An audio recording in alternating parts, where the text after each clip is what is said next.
Design is a term used for both the end product and the process. Design for a structural engineer, a fashion designer, and an architect varies drastically. With such a broad scope, the definition of design tends towards generality and vagueness, rendering it useless.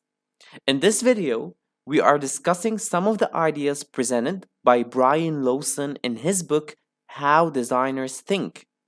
Design is mostly a combination of pre-existing solutions and rarely the creation of something completely new. We design cities, buildings, homes, clothing, cars, our closets, and even the desktop of our PCs. The process of design is different with each profession and use case. The job of the designer is to find the context or the brief of the design, the solution, and the best process to achieve it. Going from the start of the process till the end is also non-linear. While working on certain design, most professional designers revert back to the research board and even might reconsider the brief or the problem they are trying to tackle as a whole. While each designer have a certain way of tackling the design process, most designers agree that they usually start with a bias or an idea that they believe to be the best solution for the issue they are working on. This idea will be tested, assessed, altered, and sometimes even replaced if it proves to be as the best answer to the problem it is trying to solve. What does it involve? Designing requires both considerable imagination and technical knowledge.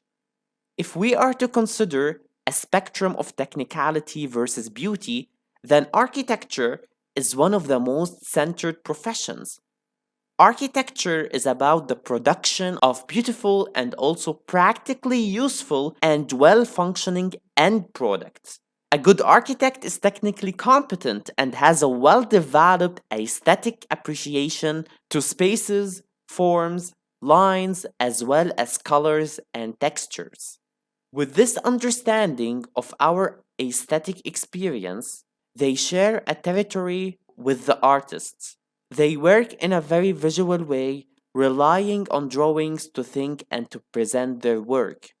Designers must also understand something of the nature of the users of their products and their need, whether it is in terms of the ergonomics, semiotics of graphics, and even must have certain knowledge in behavioral and social sciences. For designers, life is not so simple.